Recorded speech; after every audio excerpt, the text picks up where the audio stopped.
bro, this is something that everybody struggles with. Okay.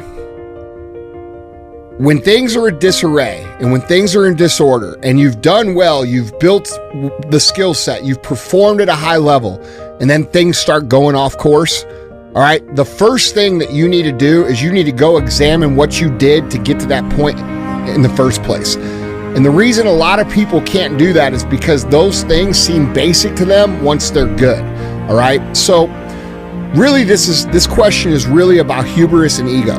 All right. So if we imagine a growth curve, okay, a bell curve, and you're at the beginning of the bell curve down here at the very bottom, and you don't know shit about baseball. You don't know anything. You don't know how to hit fucking baseball. This is 20 years ago for you.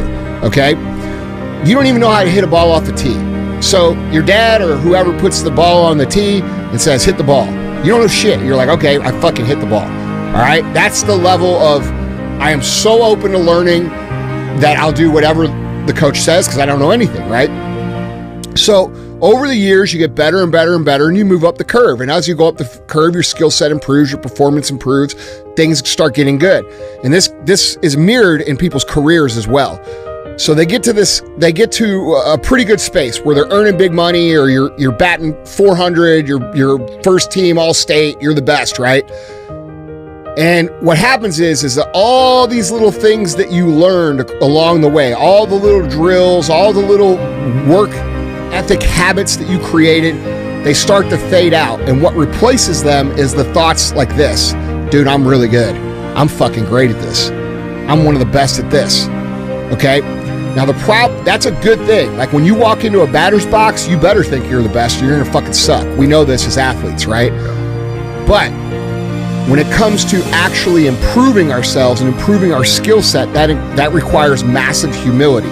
So when we get to the top of the curve where we have high skill, and we start telling ourselves how good we are, and we stop doing the things that got us there, we start to move down the other side of the curve, which means our performance is getting worse. And then what eventually happens is you get to a point where it's rock bottom. For you, that might be, I haven't gotten a hit in 7 games, okay? Or you had 2 good years where you batted 350 and now you batted 200 one year. And you're like, fuck, I lost it. No, you didn't lose it. You stopped doing what the fuck made you great. Okay? And we have to detach ourselves from our own greatness and understand that it's not us that's great. It's the things we do that made us great. And so you ask, how do you continue to get better? Always keep in mind that it is not you. It is the actions you take that are producing the result. And this is where humility comes in as a valuable trait, a valuable quality, a valuable core value to have as success. Okay, a lot of people will say, oh, you're not humble because you drive a Ferrari. That don't have anything to do with it. You're like, you are legitimately low IQ, dumb motherfucker. You don't know what humility even means. What humility means is, I know I'm not special. I know it's not me. I know I am the result of the actions I take, and I know that if that man standing over there took the same actions that I take, he would have a similar result. So we detach ourselves. It's not me, it's my training. It's not me, it's the work I'm putting in, okay? And if we can detach ourselves from thinking it's us, we can continue to progress and get better and better and better. And this is why people like Jordan and like Kobe continue to get better throughout their career, because they understood what I'm talking about. Now, if you went and talked to Michael Jordan or Kobe Bryant, you'd probably think, fuck, this guy's cocky as fuck. Well, yeah, but that doesn't change how they prepare and how they work. So you can afford to present yourself as great as long as you know in your heart and in your mind that you really ain't that great, and it has to do with the work ethic that you have.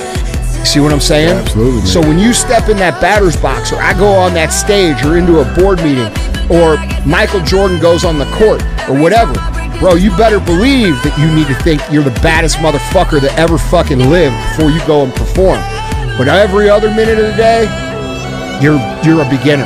I'm here to learn. I'm here to get better. I'm here to fucking work. And that's how it works. That's how humility plays into this. So if you want to continue to get better, stop thinking that you're not in control of your ups and downs. Start realizing that you are, and your ups and downs will be controlled by your ability to detach your own identity from your work ethic. And if you continue to do the work, you dedicate yourself to the work, and you do the work better than anyone, you will perform better than anyone, and you won't have that slide down the backside of the curve. all right, you're down on the other side of the curve. Right. Okay, you're starting to go down the curve. You're aware of it. You realize Fuck, I'm slipping. Right. What am I not doing now that I was doing then?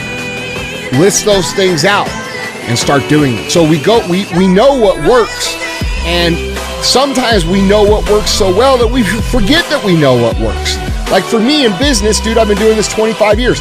There is very obvious shit sometimes that goes wrong, and I've already been through it, and I'm like, this can't be that. Yeah. And then it is that.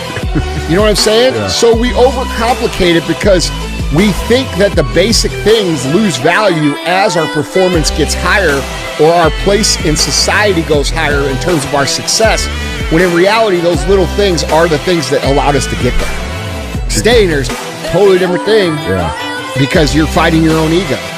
When you're making fucking $60 million a year, bro, do you think you want to continue to do the things that made you $60 million a year, or do you think you want to fucking fuck off? Hit the beach in Coronas. There you go.